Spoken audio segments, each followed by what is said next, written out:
ચાલો વિદ્યાર્થી મિત્રો, આપણે લેક્ચર નંબર 6માં જ્યાં આપણે પૂરું કરેલું હતું અશુદ્ધિ ક્ષતિ, હવે ત્યાંથી આપણે શરૂ કરશું. તો આપણી પાસે છે હવે થિયરી છે બિનતત્વ યોગમિતીય ક્ષતિ. કઈ છે? બિનતત્વ યોગમિતીય ક્ષતિ. બિનતત્વ યોગમિતીય ક્ષતિમાં ધ્યાન આપજો વિદ્યાર્થી મિત્રો, બે પાર્ટ પડે છે. એક કહેવાય છે ધાતુ વધારો ક્ષતિ. ધાતુ વધારો ક્ષતિ કહેવાય છે. અને સેકન્ડ જે પાર્ટ છે, સેકન્ડ પાર્ટને કહેવાય છે ધાતુ ઉણપ ક્ષતિ. કઈ ક્ષતિ કહેવાય છે? ધાતુ ઉણપ ક્ષતિ. તો ચાલો આપણે જોઈએ. પહેલી વાત કરીએ, ચર્ચા કરીએ ધાતુ વધારો ક્ષતિની. તો ધાતુ વધારો ક્ષતિ કોને કહેવાય? દાખલા તરીકે હું તમને એક અહીંયા પોઈન્ટ આઉટ દોરી દઉં, બરોબર છે? અહીંયા ધન આયન અને ઋણ આયનનું જે કદ છે એ કદમાં તમને અહીંયા મોટો તફાવત જોવા મળતો હશે.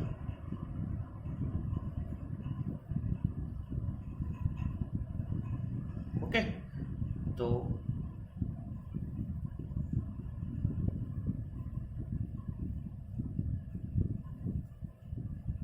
આ રીતના કદમાં મોટો તફાવત તમે જોઈ શકો.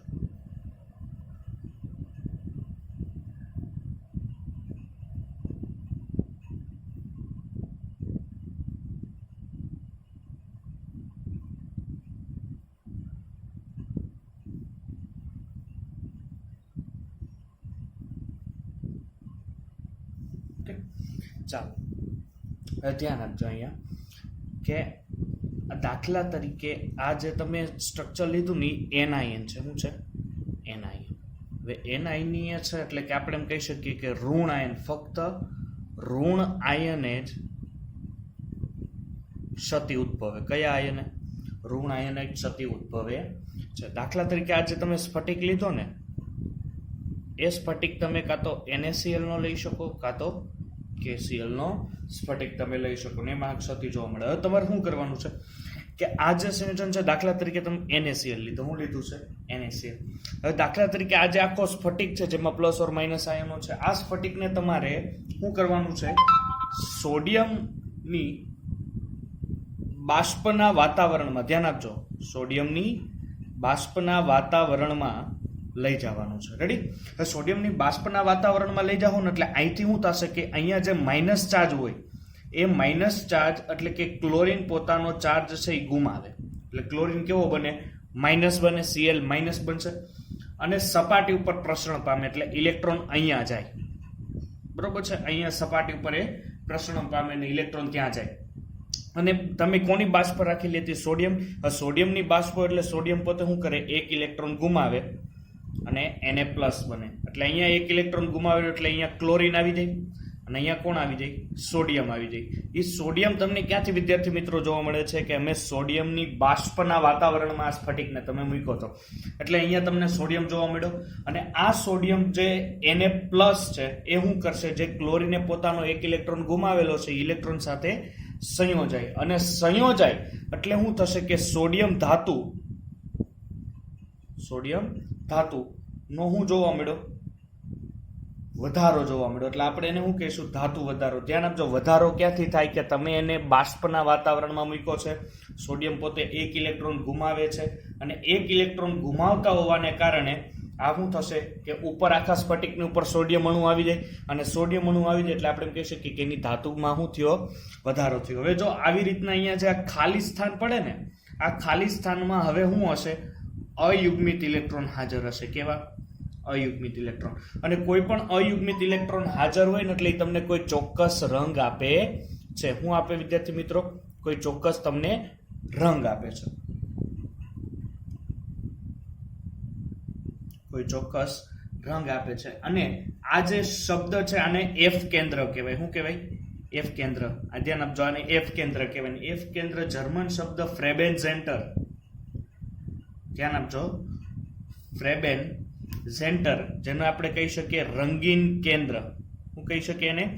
રંગીન કેન્દ્ર. ફ્રેબેન સેન્ટર પણ એને કહેવાય છે. ધ્યાન આપજો, જો સોડિયમ ક્લોરાઇડ હોય, સોડિયમ ક્લોરાઇડ, તો એ તમને પીળો રંગ આપશે. કેવો રંગ આપશે વિદ્યાર્થી મિત્રો? પીળો રંગ આપે છે. જો તમારી પાસે લિથિયમ ક્લોરાઇડ હોય તો તમને એ ગુલાબી રંગ આપે છે, પણ ગુલાબી આપે પણ બહુ આછો ગુલાબી રંગ હોય છે. અને જો પોટેશિયમ ક્લોરાઇડ હોય તો એ તમને આપશે જાંબલી રંગ. કેવો રંગ આપશે? જાંબલી રંગ. તો તમારે અહીં એક ટ્રીક યાદ રાખવાની કે પીસો, પી એટલે પીળો રંગ અને સો એટલે સોડિયમ ક્લોરાઇડનો. પછી ગુલ્લી, ગુ એટલે ગુલાબી અને લી એટલે લિથિયમ ક્લોરાઇડ. અને પછી આવશે જાપો.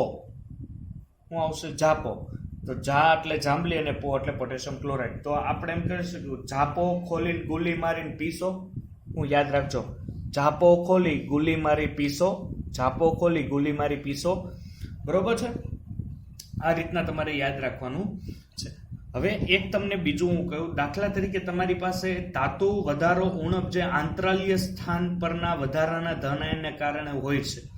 બરોબર છે? હવે દાખલા તરીકે તમારી પાસે ઝિંક ઓક્સાઇડ છે. જો ઝિંક ઓક્સાઇડ છે ને ઓરડાના તાપમાને આ તમને સફેદ રંગ આપે. કેવો આપે?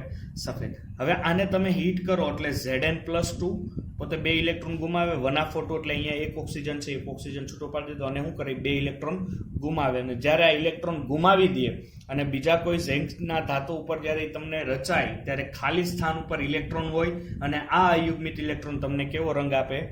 પીળા કલરનો છે, એ તમને રંગ આપે. ઓકે, હવે આપણી પાસે જે થિયરી છે એ છે ધાતુ ઉણપ ક્ષતિ. તો ધાતુ ઉણપ ક્ષતિ આટલામાં આવી જશે એટલે હું અહીંયા તમને ભણાવી દઉં કે ધાતુ ઉણપ ક્ષતિ એટલે શું. ધાતુ ઉણપ ક્ષતિ એટલે શું? દાખલા તરીકે હું તમને ઉદાહરણ આપું કે આ NaCl છે, આ NaCl નું જે બંધારણ છે આમાં 1:1 નું પ્રમાણ તમને દેખાતું હશે કે સોડિયમ પણ સંપૂર્ણપણે એક ભાગીદારીમાં આવે છે અને ક્લોરીન પણ શું આવે છે? સંપૂર્ણપણે એક જે સંયોજન છે એ ભાગીદારીમાં આવે છે. બરોબર છે? હવે જો દાખલા તરીકે હું અહીંયા લઉં કે ભાઈ MgSO4, તો અહીંયા આપણને ખબર છે Mg એક છે અને SO4 પણ કેટલા છે? એક છે. પરંતુ હવે અહીંયા હું FeO નું ઉદાહરણ આપું, આયર્ન ઓક્સાઇડ. તો આયર્ન ઓક્સાઇડમાં ધ્યાન આપજો, ચાર્જ નથી લેવાના. ચાર્જ લેવા બેસો તો આનો -2 થાય ને આનો +2. આની ભાગીદારી એટલે અહીંયા Fe કેટલા આવે? 1 અને ઓક્સિજન એ કેટલા છે?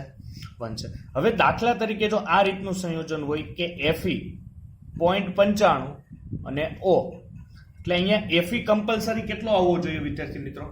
Fe આવવો જોઈએ 1 આવવો જોઈએ, પણ સંપૂર્ણપણે 1 નથી આવતો. કેટલો રહે છે? 0.95. દાખલા તરીકે બીજું ઉદાહરણ આપું તો Fe 0.96, પછી આવે Fe 0.98. બરોબર છે? આ રીતના એ જુદી જુદી રચના ધરાવે છે. અને આ મેં જે કીધું કે 0.95 જો એને 100 લેવા હોય તો તમે આમ કહી શકો Fe 95O. એટલે Fe 95 હશે ત્યારે ઓક્સિજન કેટલા હશે? 100 એમ કહી શકું. હવે એમ કહી શકું Fe 96 ત્યારે O કેટલા? 100. એટલે આ પ્રમાણે પણ તમે રેશિયો એનો કાઢી શકો છો, જેને ધાતુ ઉણપ ક્ષતિ કહેવાય છે. કે આમાં સંપૂર્ણપણે ધાતુ ભાગીદારીમાં આવતી નથી, એને તમે ધાતુ ઉણપ ક્ષતિ પણ કહી શકો છો. ઓકે, હવે આપણે જે ચર્ચા કરવાની છે એ ચર્ચા છે વાહકો વિશે. કોના વિશે? વાહકો વિશે. તો ચાલો વાહકો વિશે આપણે ચર્ચા કરીએ. તો વાહકો વિશેની આપણે જે ચર્ચા છે એને આગળ વધારીએ. તો વાહકો 3 પ્રકારના હોય. ધ્યાન આપજો, વાહકો કેટલા પ્રકારના હોય? 3 પ્રકારના હોય. એક હોય છે વાહકો, સેકન્ડ નંબર હોય છે એ હોય છે અર્ધવાહકો, અને લાસ્ટ જે નંબર હોય છે એ હોય છે અવાહકો. શું હોય છે? અવાહકો. વાહકો એટલે કે જેમાંથી વિદ્યુત અને ઉષ્માનું સરળતાથી વહન થઈ શકે. જો વાહક હોય ને તો એની વાહકતા કેટલી? આ મૂલ્ય ખૂબ જ યાદ રાખવા જરૂર છે MCQ માટે. 10⁴ થી 10⁷ વચ્ચે આટલા ઓહમ ઇન્વર્સ ઇન્ટુ મીટર ઇન્વર્સના ગાળામાં, ધ્યાન આપજો, આટલા ઓહમ ઇન્ટુ મીટર ઇન્વર્સની ગાળામાં તમે વાહકતા જોઈ શકો છો. કોઈ પણ જો ધાતુ સુવાહક છે તો આટલા ઓહમનો જે ગાળો હશે એટલામાં જે વાહકતા, એમાં જો 10⁷ હોય તો 100 पे સુહાગા, કારણ કે આ સૌથી વધારે સુવાહકો કહેવાય. જેમ વાહકતાનો ક્રમ ઓહમમાં વધુ એની સુવાહકતા વધારે. પછી આવે અર્ધવાહકો. તો અર્ધવાહકો કેટલા હોય? કે અર્ધવાહકો ધ્યાન આપજો 10⁻6 થી 10⁴ ohm inverse into metre inverse જેટલી હોય છે. અને જ્યારે અવાહક તો આપણે કે જેમાંથી વહન થઈ જ નથી શકતું એ હોય છે 10⁻20 થી 10⁻10 ohm inverse into metre inverse જેટલું એનું મૂલ્ય હોય છે. ચાલો, તો આટલો આઈ હોપ તમને આઈડિયા આવી ગયો હશે. હવે છે ને જો ધ્યાન આપજો વિદ્યાર્થી મિત્રો, હવે એક ખાસ જે આપણે કહી શકીએ કે થિયરી છે એ છે ધાતુઓમાં વિદ્યુતનું વહન. શું છે વિદ્યાર્થી મિત્રો? ધાતુઓમાં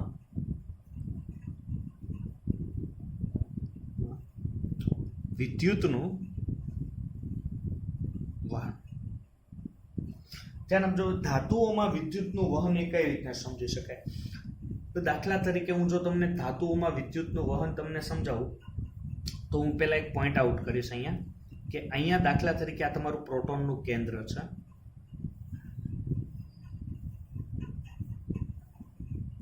આ રીતના એની કક્ષાઓ છે, સોરી આપણે કક્ષકો તો ન કહી શકીએ પણ કક્ષાઓ છે. તો અહીંયા હું તમને યાદ હશે તો આવી કઈક કક્ષાઓ પણ હતી કે એલિમેન્ટ, જો પરમાણુ બંધારણ તમને આઈડિયા હોય તો આ પ્રકારની કક્ષકો હતી.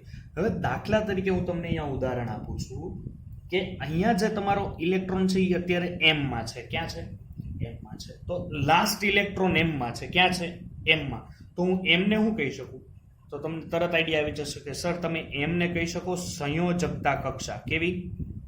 સંયોજકતા કક્ષા એને તમે કહી શકશો, બરોબર છે. અથવા તમે આને બાહ્યતમ કક્ષા એવું પણ કહી શકો, સંયોજકતા કક્ષા પણ કહી શકો અથવા બાહ્યતમ કક્ષા કહી શકો. હવે આ જો તમારી સંયોજકતા કક્ષા હોય તો તમારી આ જે કક્ષા છે આને કહેવાય છે વાહકતા કક્ષા. શું કહી શકે? વાહકતા કક્ષા. અથવા તમે આને ઉત્તેજિત અવસ્થા. કેવી? ઉત્તેજિત અવસ્થા. ચાલો હવે હું થોડાક તમને પોઈન્ટ્સ ક્લિયર કરી દઉં કે ઇલેક્ટ્રોન ઓલવેઝ છે ને, તમે એવો શબ્દ સાંભળો કે ઇલેક્ટ્રોન ગુમાવે, તો ઇલેક્ટ્રોન કોઈ દિવસ કોઈ પણ તત્વ ગુમાવતું નથી. ઇલેક્ટ્રોન ફક્ત તેની ઉત્તેજિત અવસ્થામાં જાય, બરોબર છે. અહીંયા જે સંયોજકતા હોય ત્યાંથી એ ક્યાં જાય? ઉત્તેજિત. અને આપણને ખબર છે કે ઇલેક્ટ્રોનને ઉત્તેજિત અવસ્થામાં લઈ જવા માટે તમારે એને ઉર્જાની જરૂર પડે છે. ઓકે, એટલે આ વાહકતા કક્ષા શું છે? જો ઇલેક્ટ્રોન અહીંયા આવે, ધ્યાન આપજો, ઇલેક્ટ્રોન અહીંથી અહીંયા આવે એનો મિનિંગ શું થશે કે હવે પ્રોટોનનું જે ઝેડ ઇફેક્ટિવ છે, અસરકારક કેન્દ્રીય વીજભાર, એ આ ઇલેક્ટ્રોન ઉપર કેવો લાગે? ઓછો લાગે. અને ઓછો લાગે એનો મિનિંગ કે આ ઇલેક્ટ્રોન એમ કહી શકીએ કે અમુક ક્ષણ માટે એ જે તત્વ છે એનાથી એકદમ એકલો છે, છૂટો છે. અને આપણને ખબર છે કે જો ઇલેક્ટ્રોન છૂટો હોય, એકલો હોય, તો એમાંથી તમે ધ્યાન આપજો વિદ્યુતનું વહન સરળતાથી થાય. ક્યારે? જ્યારે ઇલેક્ટ્રોન મુક્ત હોય. ક્યારે હોય? ઇલેક્ટ્રોન મુક્ત. કારણ કે ઇલેક્ટ્રોન મુક્ત ખબર છે આપણને કે ઇલેક્ટ્રોન ઉપર કેવો ચાર્જ છે? Minus charge. અને વિદ્યુતના વહન માટે ઋણ વીજભાર એ જરૂરી છે. એટલે ઇલેક્ટ્રોન જો સંયોજકતા કક્ષામાંથી ઉત્તેજિત અવસ્થામાં આવે તો આપણી પાસે બેનિફિટ શું રહીએ? આપણી પાસે બેનિફિટ એ રહીએ કે જો ઉત્તેજિત અવસ્થામાં ઝડપથી આવે તો એમ કહીશું કે એનું વહન વધુ થાય. વહન કેવું થાય? વધુ થાય. વિદ્યુતનું વહન વધુ થાય. એટલે અહીંથી મારે સંયોજકતા કક્ષામાંથી મારે કયામાં લઈ જવી પડે?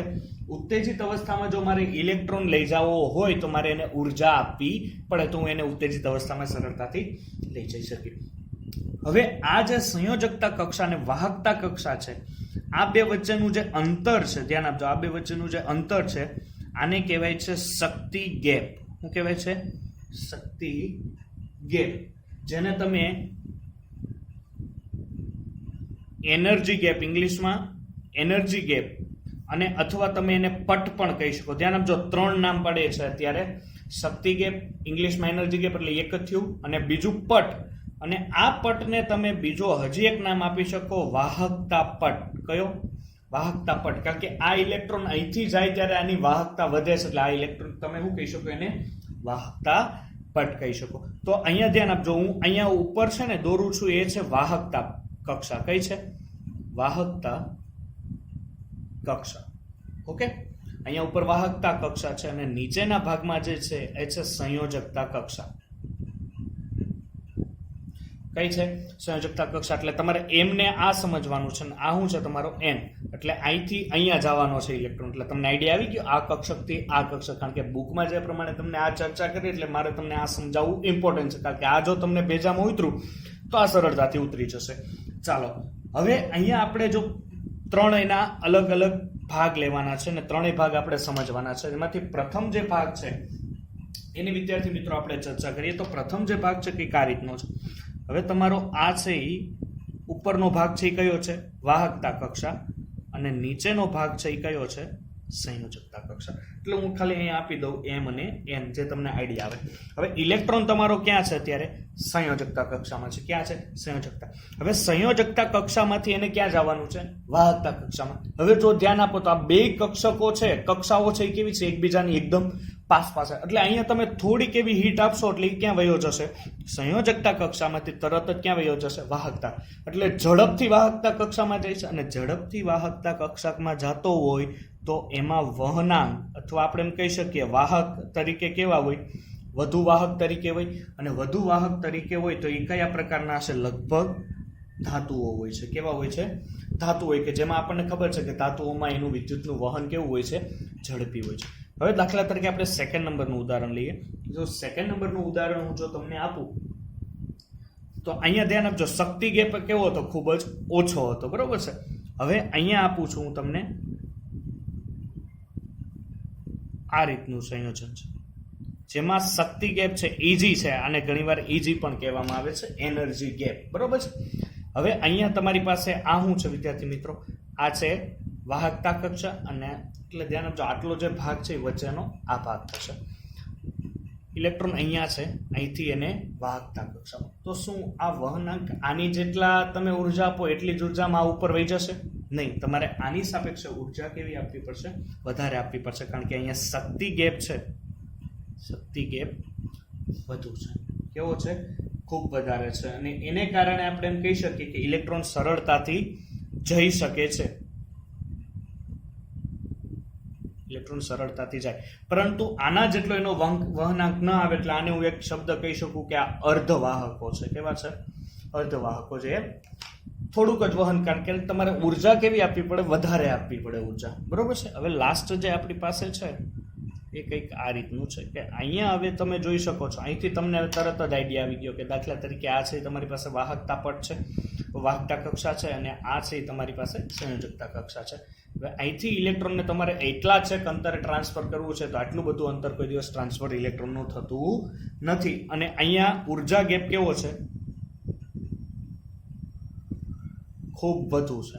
ઉર્જા ગેપ ખૂબ વધુ છે, ને એને કારણે ઇલેક્ટ્રોન અહીંયા વાહકતા કક્ષામાં જાય નહીં. અને જો ઇલેક્ટ્રોન વાહકતા કક્ષામાં ન જાય તો અહીંયા હું એક શબ્દ લઈ શકું કે અહીં આ અવાહક તરીકે વર્તે છે. કયા તરીકે વર્તે છે વિદ્યાર્થી મિત્રો? અવાહક તરીકે વર્તે છે. ઓકે. હવે ચાલો આપણે જોઈશું ડોપિંગ એટલે શું. શું જોવાનું છે વિદ્યાર્થી મિત્રો? ડોપિંગ એટલે શું. અને ડોપિંગ એટલે શું, આપણે એની ચર્ચા જ્યારે કરીએ કે અમુક વસ્તુ છે એની ધ્યાન અહીંયા તમારે રાખવાનું છે. પહેલા હું તમને ઇલેક્ટ્રોન ક્ષતિ વિશે થોડોક તમને માહિતી આપી દઉં. ઇલેક્ટ્રોન ક્ષતિ, એના પોઈન્ટ આઉટ થોડાક તમે ધ્યાન આપજો કે સંયોજકતા પટ, ધ્યાન આપજો, સંયોજકતા પટ અને વાહકતા પટ વચ્ચે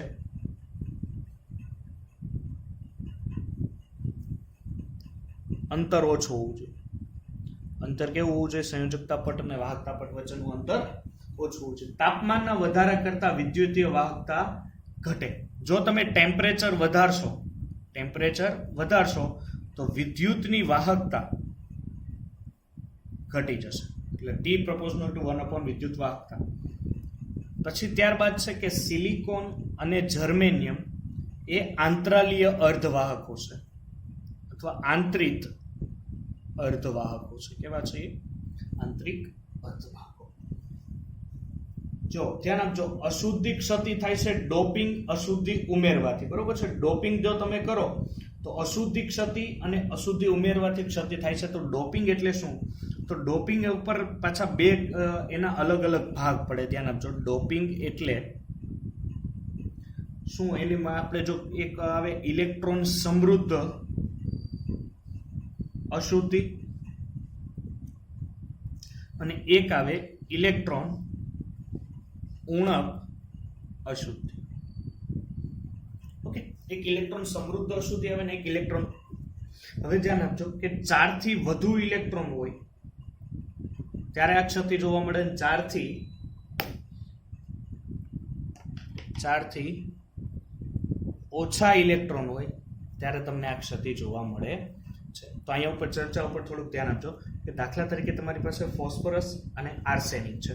આ ફોસ્ફરસ અને આર્સેનિક એટલે સમૂહ નંબર 15, નેપાળ, પાકિસ્તાન, ઓસ્ટ્રેલિયા, સબ ભિખારી. Okay, nitrogen, phosphorus, arsenic, antimony અને બિસ્મથ. હવે સમૂહ નંબર 15 ની સામાન્ય ઇલેક્ટ્રોન રચના લઈએ તો 2, 8 અને 5 થશે. કેટલી થશે વિદ્યાર્થી મિત્રો? 2, 8 અને 5. હવે એને તમારે કોની સાથે મિશ્ર કરવાની છે? સિલિકોન અને જર્મેનિયમ. સિલિકોન અને જર્મેનિયમ એટલે સમૂહ નંબર 14.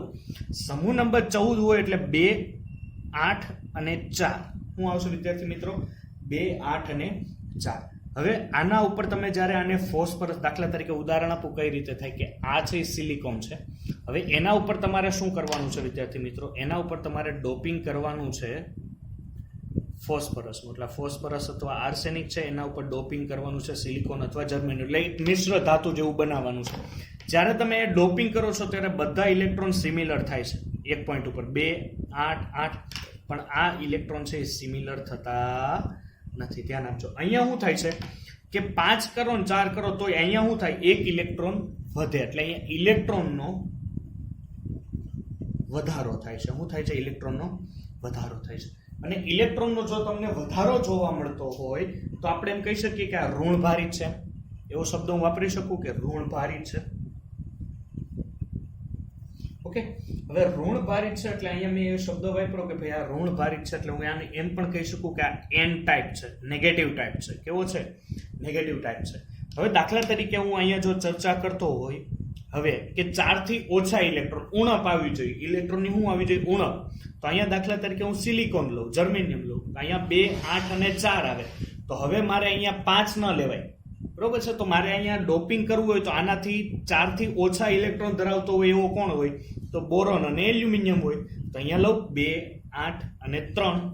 તો હવે આનું ડોપિંગ જ્યારે હું આના ઉપર કરું, ધ્યાન આપજો, મેં કેમ ફોસ્ફરસ, આર્સેનિકનું સિલિકોન, જર્મેનિયમ ઉપર કર્યું, હવે સિલિકોન, જર્મેનિયમનું જો હું બોરોન, એલ્યુમિનિયમ ઉપર કરું ને તો મને અહીંયા એક ઇલેક્ટ્રોનની ઘટ દેખાય છે. ધ્યાન આપજો, 4 થી ઓછા ઇલેક્ટ્રોન થઈ જાય છે. 4 થી ઓછા એટલે કે આપણે કહી શકીએ કે એક ઇલેક્ટ્રોન ઘટે છે.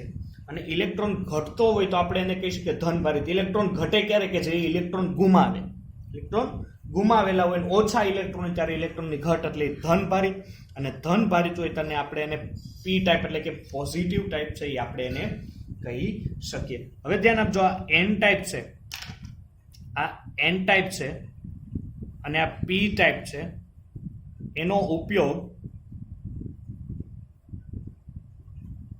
ડાયોડ બનાવવામાં થાય છે. કેમાં થાય છે? ડાયોડ છે. દાખલા તરીકે તમે એમ કહી શકો એનપી પ્રકારના અર્ધવાહકમાં પણ તેનો ઉપયોગ થાય છે. એનપી પ્રકારના તમે અર્ધવાહક જોયેલા હોય તો એનપી પ્રકારના અર્ધવાહકમાં પણ તેનો ઉપયોગ ખાસ એવો થાય છે. ત્યારબાદ તેનો ઉપયોગ થાય છે રેક્ટિફાયરમાં થાય છે તેનો ઉપયોગ. ક્યાં વિદ્યાર્થી મિત્રો? રેક્ટિફાયરમાં પણ તેનો ઉપયોગ થાય છે, કે જેનું રેક્ટિફાયર એટલે હું એસીનું ડીસીમાં રૂપાંતરણ. જો તમને આઈડિયા ના હોય રેક્ટિફાયરનો ઉપયોગ શું થાય છે તો એસી પ્રવાહ હોય એ એસી પ્રવાહને કેમાં કન્વર્ટ કરે છે? ડીસી પ્રવાહમાં કન્વર્ટ કરે છે. ત્યારબાદ એનો ઉપયોગ ટ્રાન્ઝિસ્ટરમાં પણ થાય છે. ધ્યાન આપજો, આ શું છે? આ કઈ થિયરી છે? આ છે કે એન પ્રકારના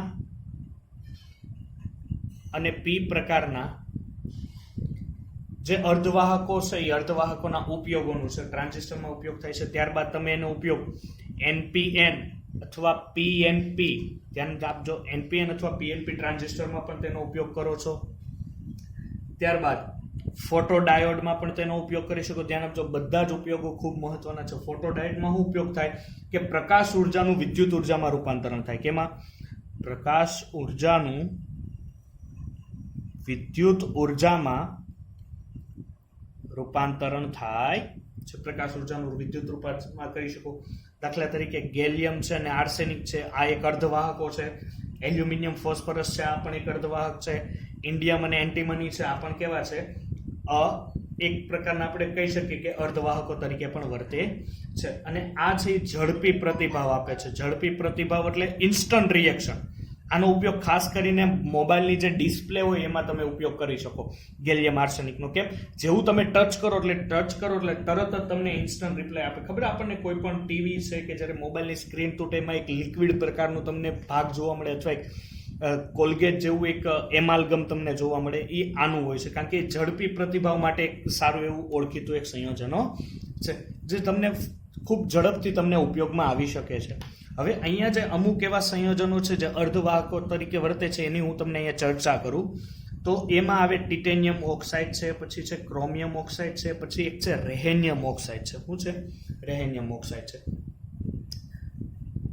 હવે ધ્યાન આપજો, અહીંયાથી હું એક કહી શકું કે રેહેનિયમ ઓક્સાઇડ છે ને એનો દેખાવ અને વાહકતા જે છે, ધ્યાન આપજો, તેનો દેખાવ અને વાહકતા એક કોપર જેવી છે. તો અહીંયા MCQ પૂછાય કે કોપરનો દેખાવ અને વાહકતા, કોપર જેવો દેખાવ અને વાહકતા ધરાવતું ઓક્સાઇડ સંયોજન કોણ હોય? તો રેહેનિયમ ઓક્સાઇડ. કોણ હશે વિદ્યાર્થી મિત્રો? રેહેનિયમ ઓક્સાઇડ. અથવા એવો પ્રશ્ન પૂછે કે રેહેનિયમ ઓક્સાઇડનો દેખાવ અને વાહકતા કોના જેવી છે? તો કોપર જેવી એની વાહકતા અને દેખાવ છે. અમુક એવા બીજા સંયોજનો છે કે જ્યારે કે વેનેડિયમ ઓક્સાઇડ, મોનોક્સાઇડ, પછી ડાયોક્સાઇડ, ટ્રાયોક્સાઇડ છે, પછી ટિટેનિયમ ટ્રાયોક્સાઇડ છે. આ બધા છે તાપમાન પર આધારિત ધાત્વીય અથવા અવાહકતાના ગુણધર્મ દર્શાવે છે. કેના ઉપર? તાપમાન ઉપર આધારિત વાહકતા અને ધાત્વીય ગુણધર્મ ધરાવે છે. કોણ? Vanadium oxide, vanadium dioxide, vanadium dioxide અને ટિટેનિયમ ઓક્સાઇડ જેવા સંયોજનો ધરાવે છે. હવે આપણો જે લાસ્ટ ટોપિક છે ચુંબકીય ગુણધર્મ, એ આપણે આવતા લેક્ચરમાં ચર્ચા કરીશું ને સાથે સાથે ચેપ્ટર નંબર 1 આપણે સ્વાધ્યાયની પણ ચર્ચા કરીશું. ત્યાં આપણે ચેપ્ટર 1 પૂરું કરીને પછી આપણે દ્રાવણો ચેપ્ટર ઉપર જશું.